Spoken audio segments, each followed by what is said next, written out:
Kembali di Sapa Indonesia Pagi. Saudara, upaya pencarian 10 korban akibat longsor di Desa Ngetos, Kecamatan Ngetos, Kabupaten Nganjuk di Jawa Timur akan kembali dilanjutkan pagi hari ini. Untuk evakuasi dan pencarian para korban, Badan Penanggulangan Bencana Daerah atau BPBD Nganjuk mengerahkan 5 alat berat dan berdasarkan hasil evaluasi, tim SAR gabungan akan membagi lokasi pencarian ke dalam 3 sektor. Selain itu, untuk menghindari potensi longsor susulan, 156 warga diungsikan ke kepala desa atau ke rumah kepala desa dan kerabat keluarga mereka. Dalam insiden ini, selain 10 orang tewas, 16 warga mengalami luka-luka dan 8 unit rumah rusak berat.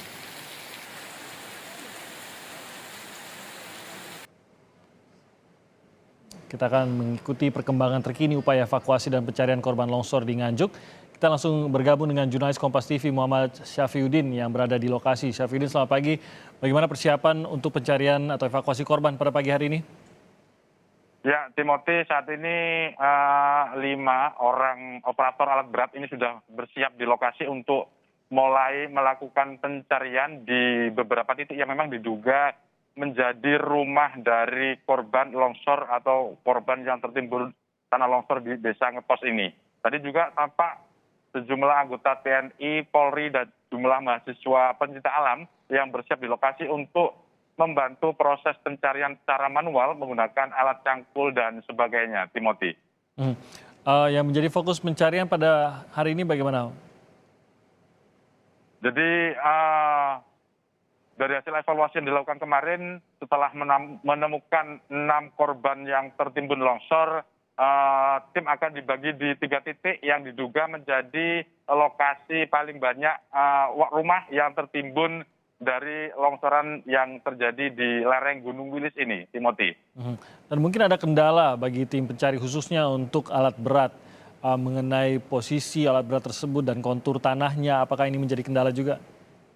Betul, Timothy. Selain kontur tanah yang memang gembur, semalam ini terjadi hujan yang cukup deras sehingga lokasi longsor ini juga sedikit becek yang jika tidak hati-hati di beberapa titik mungkin akan menyebabkan alat berat ini terjerembab ke dalam material longsor yang ada di lokasi ini, Timothy.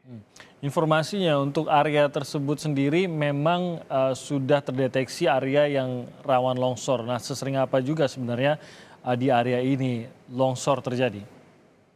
Betul, Timothy, pada tahun 2017 lalu di Kecamatan Ngetos, di desa yang lain memang sempat juga terjadi tanah longsor yang ada memakan 5 korban pada saat itu. Dan sebenarnya pemerintah Kabupaten Nganjuk sudah mendeteksi beberapa titik lokasi yang terjadi retakan-retakan. Dan telah saat itu merekomendasikan untuk warga direlokasi ke lokasi tertentu. Akan tapi memang sejumlah warga memang menolak karena merasa lokasi tersebut merupakan kampung halaman yang sudah lama ditempatinya sejak turun-temurun. Begitu, Timothy.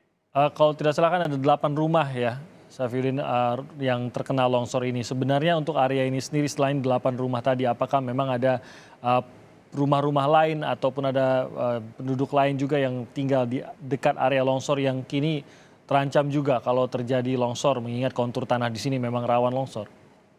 Betul, masih ada sejumlah rumah dan warga lain. Total ada sekitar 159 sampai 170-an warga yang memang tinggal di sekitar lokasi yang saat ini terjadi longsor. Dan pemerintah setempat telah merekomendasikan untuk seluruh rumah yang berada di Dusun Selopuro, terutama ini untuk direlokasi di lokasi lain.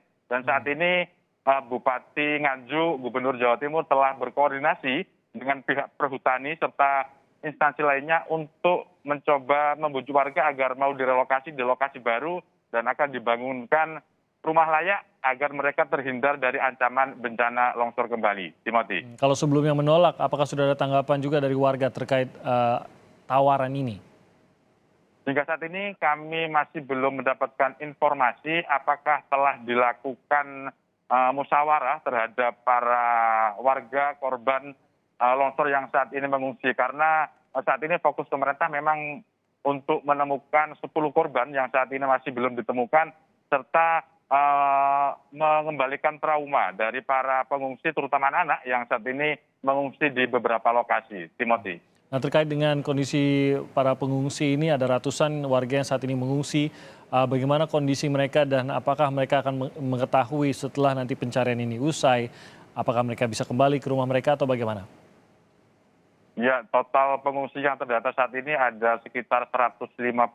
Ini mengungsi di rumah kepala desa, di sekolah, serta di sejumlah kerabat mereka yang terhindar dari bencana longsor. Mereka saat ini fokus dipulihkan kesehatannya, kemudian trauma akibat kejadian ini, serta untuk pasokan makan, serta pakaian yang memang ikut terkubur saat tidak diselamatkan waktu longsor kemarin ini juga sudah tercukupi. Dan saat ini fokus pemerintah masih melakukan proses pencarian terhadap 10 korban yang saat ini belum ditemukan, sambil nanti melakukan proses komunikasi bersama sejumlah instansi, serta yang pasti akan membujuk warga agar mau direlokasi ke lokasi yang lebih aman. Timothy. Baik, terima kasih laporannya Syafruddin dari Nganjuk, Jawa Timur.